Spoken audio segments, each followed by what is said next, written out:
Why is the Galapagos archipelago so important? Why does it attract so many visitors?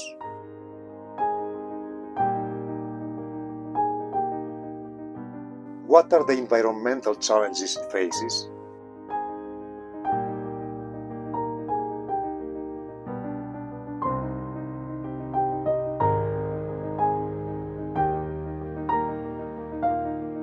For sure, this is a unique archipelago, not only for its flora, fauna and marine life, but also as a paradigm of balance between humans and wildlife.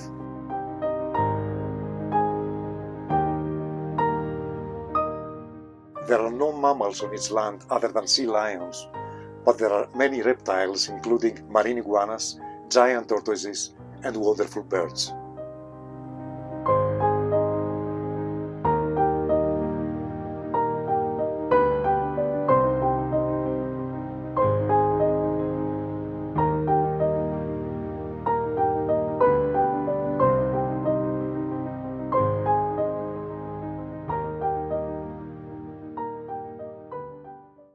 The first human settlements were created in the 19th century, and since 1959 the entire archipelago is a protected national park, where the wild animals seem to trust people, or at least ignore their presence. As a result, you meet them everywhere, free and fearless even in inhabited areas, so as a visitor you can enjoy many once-in-a-lifetime encounters. Since more than 250,000 people visit the islands each year, this unique interaction with wildlife is sensitive and finely balanced. Thankfully, there are several NGOs that have been collaborating for decades with the National Park Authority on several fronts. In the beginning, we started working a lot with science, but through time, we started supporting a little more work of science in action. Our work has gone a lot to develop programs with the Galapagos National Park, because conservation is very important, but sustainability is a key word for now, and that includes people. The issues we face are still the same, but for example, giant tortoises were perhaps the most endangered species that we've had, and it's so iconic. Everyone knows Galapagos and its tortoises. So right now, we have perhaps between 50 and 60,000 giant tortoises in the archipelago. So in perhaps 40, 50 years, we've doubled the numbers of the tortoises that we used to have. What is the role of the Galapagos in such efforts? Women are an intrinsic part of the protection of the archipelago because they are the ones that are home taking care of the babies and taking care of the children, but also while their husbands are away in the ocean working in the field. For example, we have a program called WISE, Women in Sustainable Entrepreneurship, in where women that have entrepreneurships that are sustainable, we support. We can give funding too. What we're trying to do is, and we have done, is change the curriculum for all the classes from pre-kinder to high school, in where all the teachers have to include sustainability.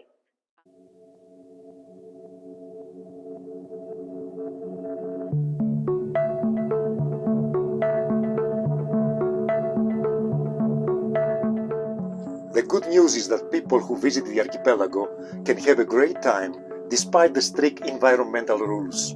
So when they go back home, they carry with them a genuine memory of sustainability.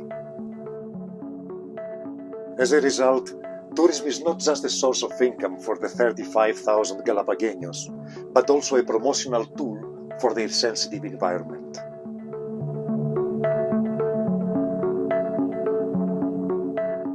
However, the extreme popularity of the destination might present a problem in the near future.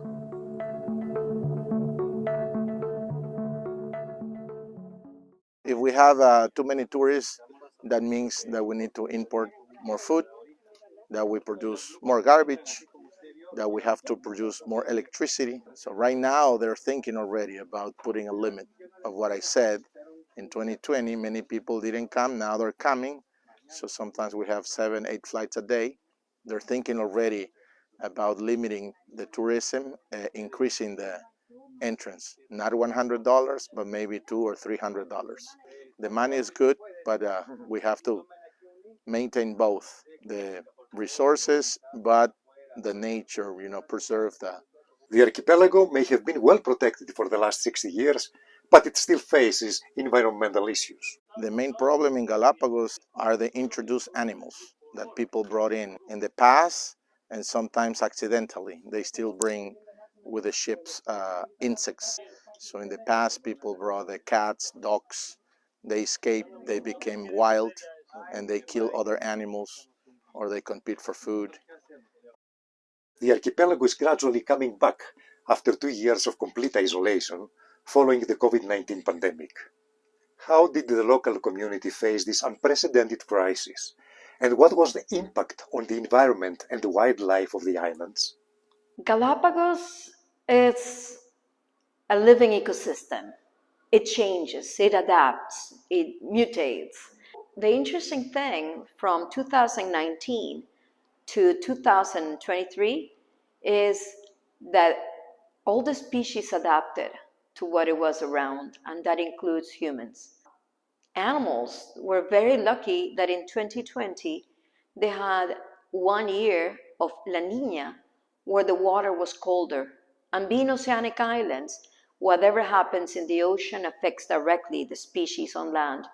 And so seabirds and marine mammals and marine animals had plenty of food. And without tourism, still the animals really became plentiful and very different. A year later, when the islands started having tourism again, the species really adapted and they were doing very, very well. Humans, on the other hand, in 2020, when we had pandemic, we had a lot of impact on the economic part of the islands because tourism is our main income. So without tourism, people went back to what it was before tourism really was started big. It was started being a community where everyone helped one another.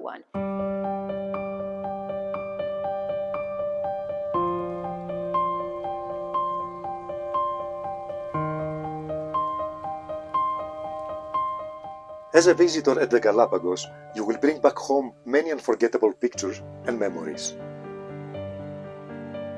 You will walk next to free-strolling giant tortoises. You will swim together with young sea lions. You will see penguins sunbathing next to blue-footed boobies. You will snorkel with marine iguanas, and you will possibly scuba dive among sea turtles, hammerhead sharks, and rays. But the most important thing you will bring back home is awareness. After a few days in the Galapagos, you will probably wander with a sense of genuine responsibility. Why can't we treat our planet like the huge national park that it is?